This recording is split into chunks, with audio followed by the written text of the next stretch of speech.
Pertama, kenapa mesti berhijrah? Saya ulang, kenapa mesti berhijrah? Anda mesti punya tujuan yang jelas. Ketika dibuka hijrah festival, Anda datang ke tempat ini, apa yang Anda dapatkan?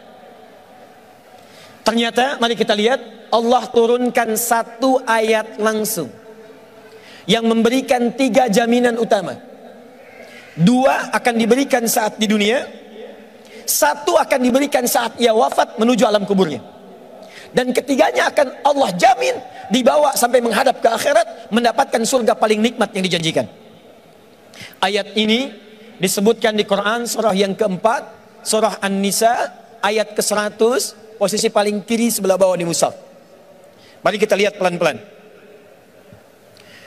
Wa may yuhajir fi sabilillah, wa may yuhajir, dan siapapun yang berniat ingin berhijrah, berubah lebih baik daripada keadaan sebelumnya, ingin lebih dekat dengan Allah, ingin lebih dipandang mulia, ingin merubah keadaan supaya lebih baik dan sempurna sebagai manusia.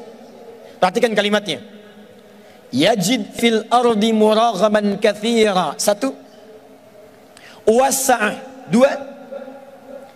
Wa may yakhruj min baitihi muhajiran ila Allah wa rasuli thumma yudrikul maut. 3. Faqad waqa'a ajruhu 'ala Allah. Orang-orang yang meniatkan dirinya datang untuk berubah, kemudian dia ingin berhijrah, bahkan difasilitasi malam ini dengan sebuah festival hijrah yang tidak pernah diadakan sebelumnya.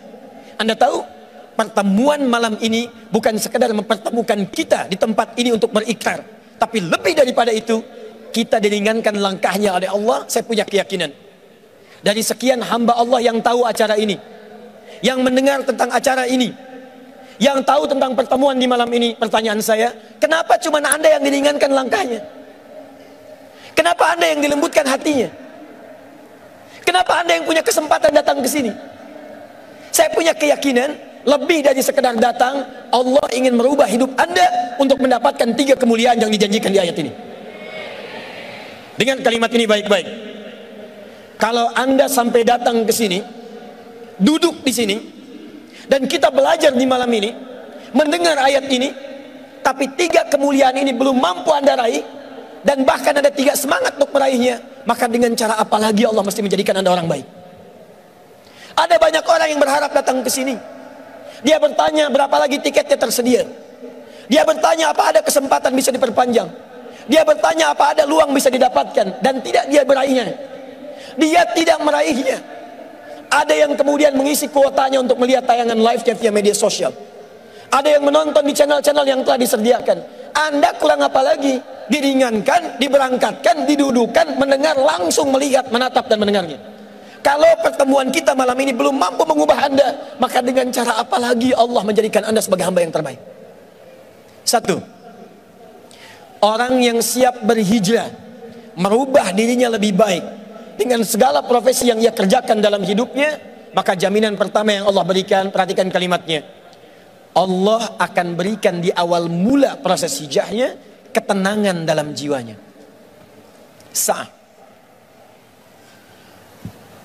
Ini tulisan kelihatan nggak saya tulis di sini? Maaf, belakang ini kelihatan? Tidak, jelas tidak, belum saya tulis, bagaimana bisa kelihatan? Hijrah itu tetap rasional ya, jangan sampai hijrah tapi juga ada sesuatu yang kemudian terjadi. Ini belum saya tulis, pantas kemudian tidak kelihatan. Lihat 1, tahan ya. Saya tuliskan pelan-pelan, lihat sini. Anugerah pertama yang Allah berikan bagi seseorang yang mau hijrah, 1, namanya sa'atun, sin, ain, ta. Sa'atun artinya kelapangan hati, kedamaian jiwa, ketenangan dalam hati. Jadi kalau Anda mau hijrah, Anda ingin berubah, Anda ingin lebih dekat dengan Allah Subhanahu wa ta'ala, awas, jangan sampai terbayang dalam benak Anda yang pertama kali diberi itu materi dunia, bukan. Atau kedudukan yang meningkat, mustahil. Orang yang pertama kali berniat untuk hijrah, maka yang pertama Allah berikan bukan dunia. Dunia terlampau kecil, kedudukan itu terlampau kecil. Yang paling tinggi yang pertama Allah berikan bagi orang yang ingin mendekat kepada Allah, Allah janjikan Allah akan berikan kelapangan dalam jiwanya sehingga dia merasakan ketenangan dalam kehidupannya. Yuk pilih mana ya? Tahan sebentar, pilih mana?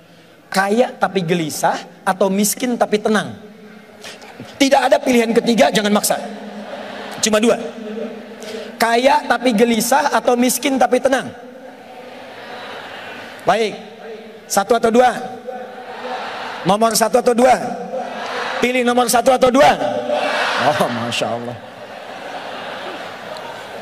Muhajirin? Baik. Perhatikan baik-baik. Buka Quran surah ke-18 ayat ke-16. Paling kanan sebelah atas di mushaf. Kenal Ashabul Kahfi? Kenal, ayo kenal di mana? Masya Allah. Cuman peserta hijrah festival yang kenal Ashabul Kahfi. Nabi Muhammad aja nggak pernah lihat. Antum bukan Nabi, bukan Rasul, bisa kenal. Pulang saya. Lihat teman-teman. Ashabul Kahfi, para pemuda, orang hebat. Mulai dari ayat 13-nya, ya. Nahnu naqussu 'alaika ahsanal innahum fityatun amanu bi rabbihim wazidnahum huda. Mereka para pemuda meninggalkan satu kebiasaannya, maaf, bergelut dengan hal-hal yang tidak menyenangkan, menjauh dari ridha Allah Subhanahu wa taala, dikejar-kejar oleh penguasa yang menginginkan mereka jauh dari Allah, dipaksa menyembah yang bukan Allah, dipaksa beraktivitas yang tidak menenangkan jiwa. Lantas mereka memilih untuk berhijrah.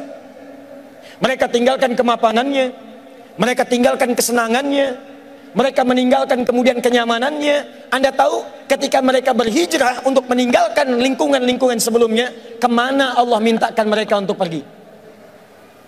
Bukan dipindahkan ke rumah mewah, bukan diberikan kendaraan yang hebat, bukan diberikan rumah yang luas, bukan itu.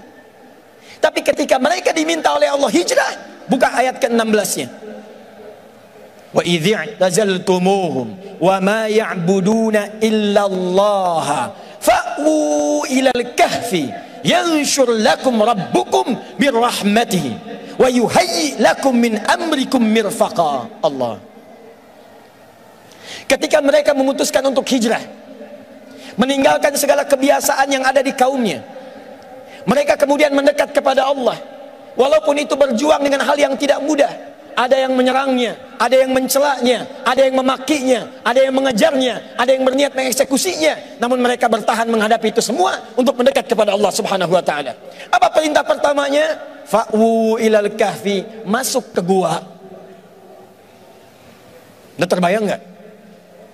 Kalau saya katakan sekarang, Ustadz, saya mau hijrah. Oh, silahkan ya, pergi ke Gunung Karang, masuk ke gua. Pertanyaan saya, masuk tidak Anda? Kalau ada Anda bertanya, saya pengen hijrah, lantas Anda disuruh masuk ke dalam gua. Pertanyaan saya, masuk tidak? Ulangi, masuk tidak? Tidak. Perhatikan bagaimana keyakinan mereka terhadap Allah.